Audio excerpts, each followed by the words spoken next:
평화를 빕니다. 안녕하세요. 안젤라입니다. 지난 제 복음 일기를 듣다 보면 제가 쓴 일기임에도 새롭게 느껴지기도 하는데요. 매일 반성하고 새로운 마음으로 살고자 하지만 또 죄를 반복하며 죄에 빠져 살고 있기 때문입니다.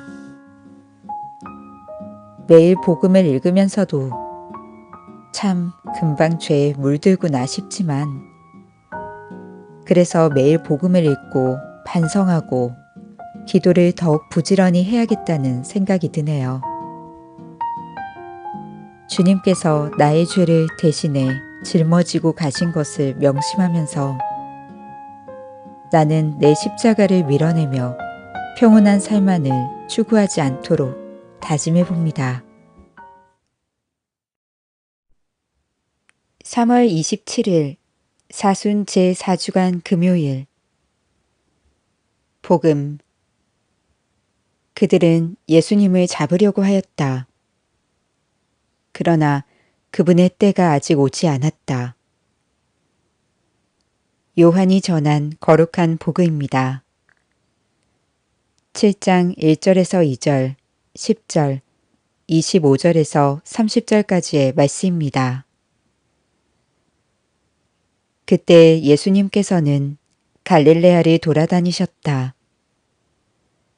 유다인들이 당신을 죽이려고 하였으므로 유다에서는 돌아다니기를 원하지 않으셨던 것이다.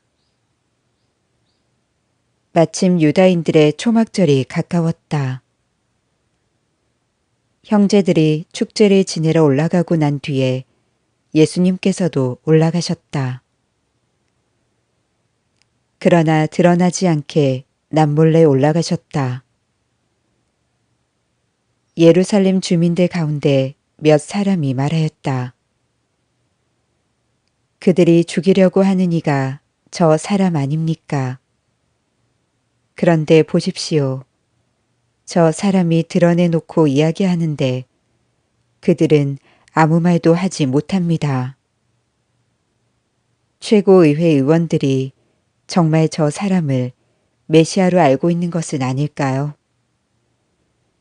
그러나 메시아께서 오실 때에는 그분이 어디에서 오시는지 아무도 알지 못할 터인데 우리는 저 사람이 어디에서 왔는지 알고 있지 않습니까? 그래서 예수님께서는 성전에서 가르치시며 큰 소리로 말씀하셨다. 너희는 나를 알고 또 내가 어디에서 왔는지도 알고 있다. 그러나 나는 나 스스로 온 것이 아니다. 나를 보내신 분은 참되신데 너희는 그분을 알지 못한다. 나는 그분을 안다. 내가 그분에게서 왔고 그분께서 나를 보내셨기 때문이다. 그러자 그들은 예수님을 잡으려고 하였지만 그분께 손을 대는 자는 아무도 없었다.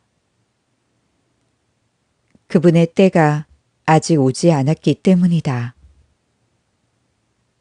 주님의 말씀입니다. 오늘의 묵상. 오늘 복음은 예수님과 유다인들의 갈등이 점점 커져가는 과정을 보여줍니다. 이미 사람들에게는 종교 지도자들이 예수님을 죽이려고 한다는 소문이 퍼졌습니다. 예수님께서도 이 소문을 들어 알고 계셨지만 아직 그분의 때가 되지 않았다고 복음은 말합니다.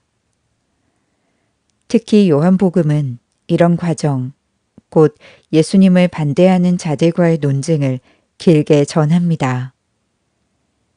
그리고 그 안에서 예수님과 유다인들의 대화를 통해 예수님의 신원을 드러냅니다. 그리하여 요한복음을 읽다 보면 마치 독자에게 말하는 것 같은 내용을 자주 발견합니다.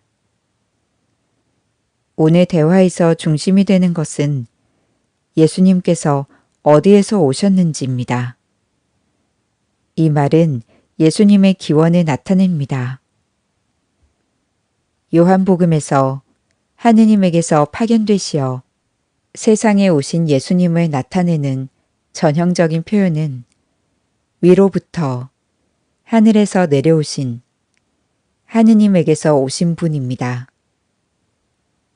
그렇기에 그분께서 어디에서 오셨는지 안다거나 모른다는 표현은 장소만을 지시하는 것이 아니라 예수님의 신원과 기원을 나타냅니다.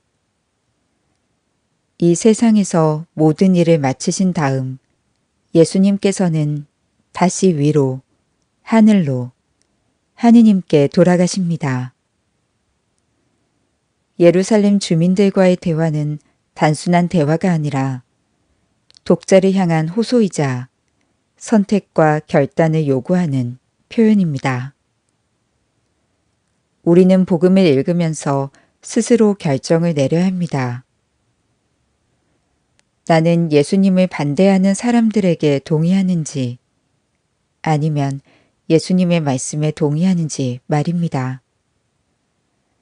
이런 대화를 통해 우리는 조금 더 예수님을 알아갑니다. 비록 때론 그 말씀이 불편하게 느껴지더라도 그 안에서 예수님을 발견할 수 있어야 합니다.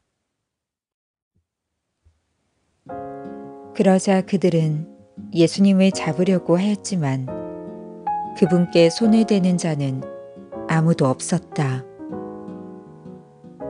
그러자 그들은 예수님을 잡으려고 하였지만 그분께 손을 대는 자는 아무도 없었다.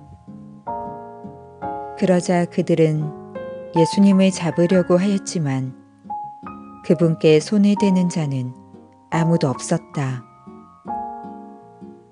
말씀이신 그리스도님, 사람은 빵만으로 살지 않는다는 주님의 말씀을 깊이 새기며 주님의 말씀에 따라 거룩한 마음으로 살게 하소서.